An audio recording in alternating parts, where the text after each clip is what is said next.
Hello students, I am your math teacher Surbhi Sood. So students, up to this lecture we have done with the introduction of the determinants, how to find out the determinants of order 2 and also of order 3. Also we have done with the topic that is area of a triangle or to find out the area of a triangle using determinants. So today we are going to start a new topic that is minors of a matrix. Okay, so students, actually determinants and matrices go side by side from this topic. Okay, so कहीं कहीं आपको matrices मिलेंगे, कहीं कहीं आपको determinants मिलेंगे. सो ये बिल्कुल साइड बाय साइड चलेंगे आपके.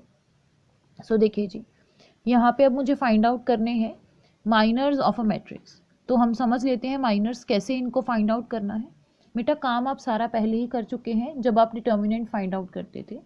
थोड़ा सा आपको जो है ध्यान देना है और इजीली आप फाइंड आउट कर पाएंगे. देखिए जी, देखते हैं माइनर्स ऑफ अ मैट्रिक्स कैसे होगी.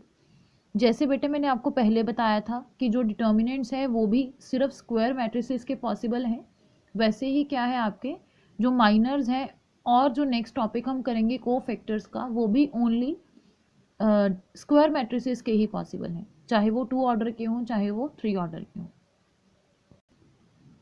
सो देखिए कैसे इनको निकालेंगे. लेट इट बी बेटा, देखिए मैं आपको एक एग्जांपल से ही समझाऊंगी इसको.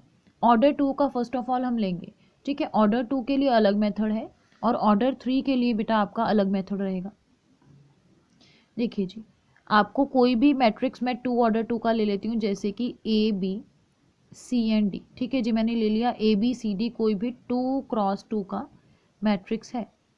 ठीक है जी, इसके बाद देखिए हम इसके निकालेंगे माइनर्स. तो अब देखिए माइनर निकालने के लिए हम क्या करेंगे, जस्ट क्रॉस जो हैं उन एलिमेंट्स को लिख देंगे.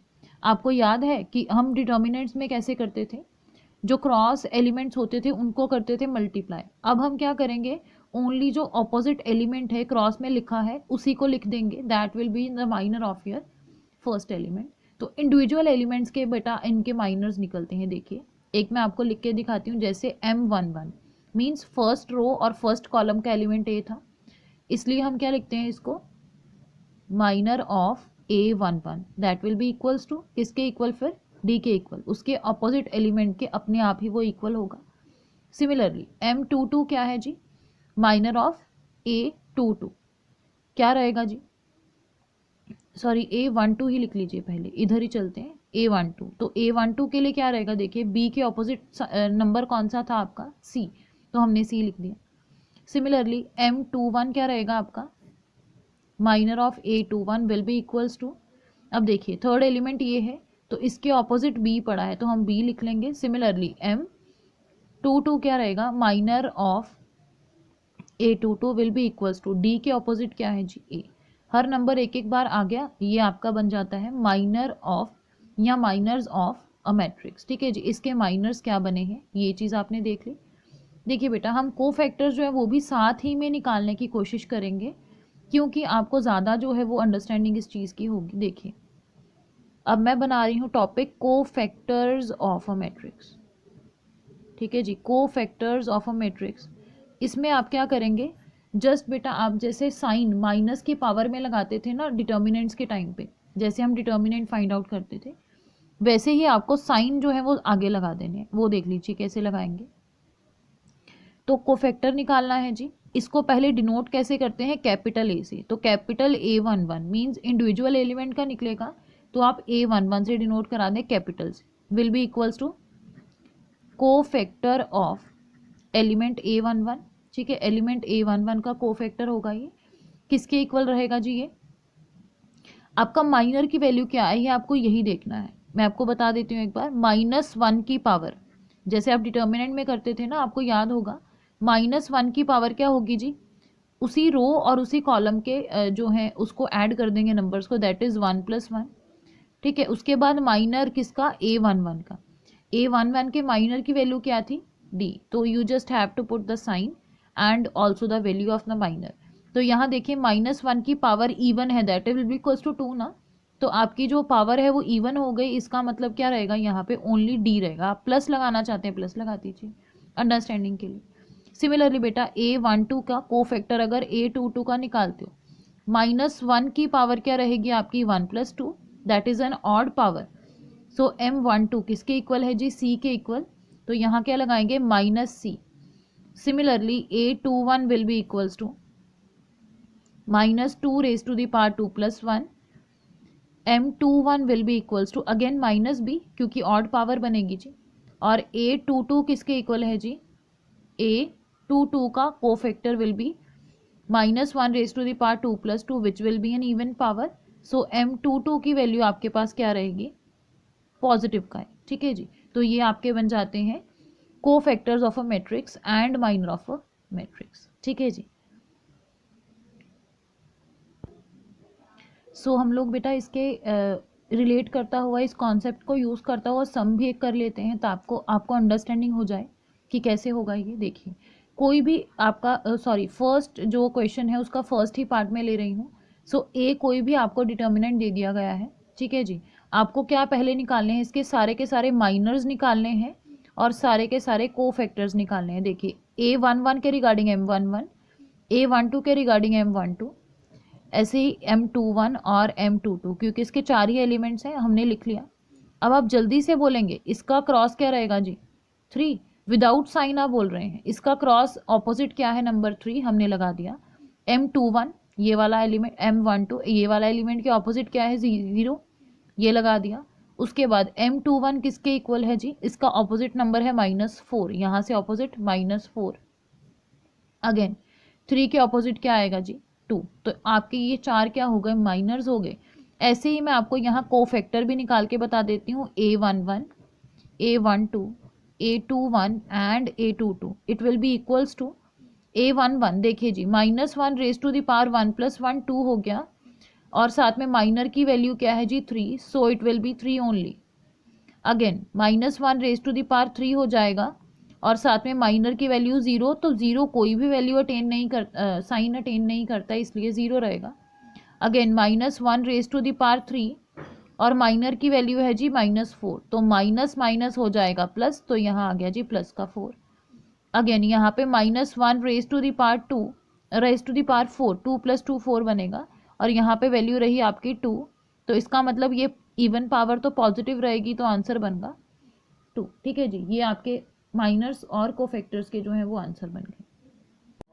सो बेटा अब आपको क्या करना है, ऑर्डर 3 का कैसे फाइंड आउट करना है, माइनर और कोफैक्टर, वो चीज़ आपको एक बार देखनी है, ठीक है जी। कर आप फिर से मैं बता रही हूँ चुके हैं, जैसे डिटर्मिनेंट्स फाइंड आउट करते थे उसी को थोड़ा सा मॉडिफाई करके हमने इनको यूज़ करना है। देखिए सो अब ऑर्डर 3 वाले कैसे करेंगे आप, ऑर्डर 3 वाले के लिए बेटा मैं आपको एग्जाम्पल से ही सीधा करवाऊंगी, जो कि आपका क्वेश्चन नंबर 2 है एक्सरसाइज का, उसका ही आपका सेकंड पार्ट है, उसी को हम लेके करते हैं, आपको इजीली अंडरस्टैंडिंग हो जाएगी। देखिए उसकी स्टेटमेंट बनती है जी ए किसके इक्वल है जी, 1 0 4 3 5 एंड -1, अगेन 0 1 एंड 2, ये आपकी स्टेटमेंट गिवन है।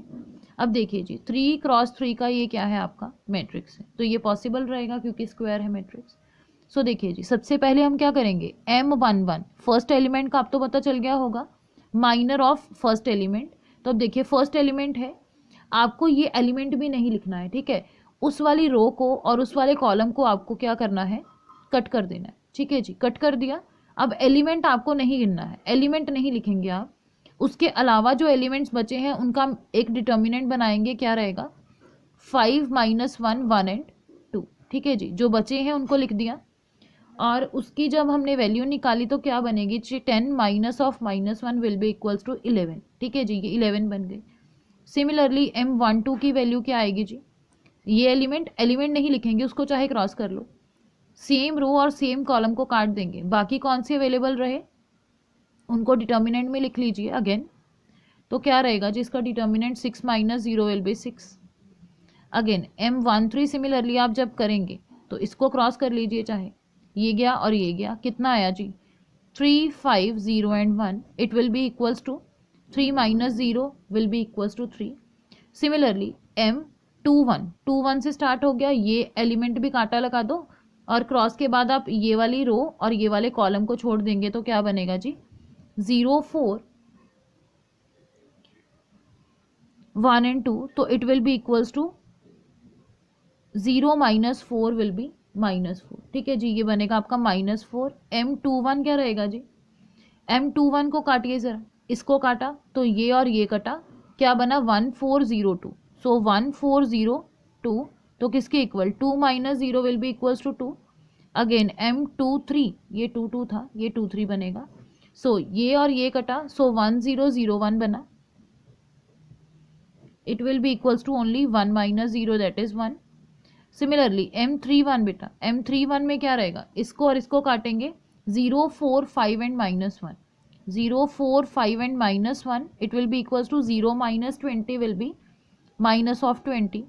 सिमिलरली M32 के लिए देखिए जी, M32 के लिए क्या रहेगा, ये और ये 1 4 3 and -1, 1 4 3 and -1 will be equals to -1 minus 12 will be minus of 13.